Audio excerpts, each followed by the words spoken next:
ओणकेश्वर शिवमंदिरात असलेली दानपेटी अज्ञात चोरट्याने उचलून नेऊन दत्त मंदिराच्या पाठीमागे गजाळीने फोडून भाविकांनी दानपेटीत 25,000ची रक्कम चोरून नेल्याची घटना घडली आहे।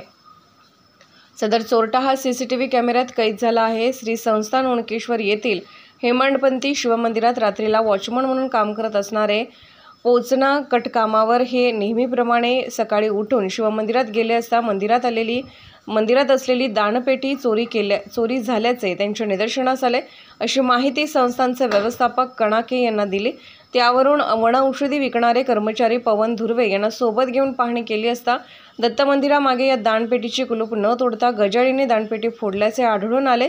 26 एप्रिलच्या रात्री 11 ते 27 रोजीच्या पहाटे 4 ते 5 वाजण्याच्या दरम्यान अज्ञात चोरट्याने मंदिरातील दानपेटी उचलून नेऊन ती दत्त मंदिराच्या पाठीमागे नेऊन फोडली आहे। त्यात भाविकांनी दान केलेले अंदाजे 25,000 रुपये लंपास गेले आहेत। श्री संस्थान ओणकेश्वरचे व्यवस्थापक राधाकृष्ण कणाके यांनी दिलेल्या फिर्यादीवरून मांडवी पोलीस ठाण्यात गुन्हा दाखल झाला आहे। या घटनेचा पंचनामा पोलीस उपनिरीक्षक मस्के, बीट जमादार कदम यांनी केला आहे। या चोरीच्या घटनेतील अज्ञात आरोपी सीसीटीव्ही कॅमेऱ्यात कैद झाला आहे। पुढील तपास पोलीस उपनिरीक्षक मस्के यांच्या मार्गदर्शनाखाली बीटचे जमादार जांबुवंतराव कदम हे करत आहेत।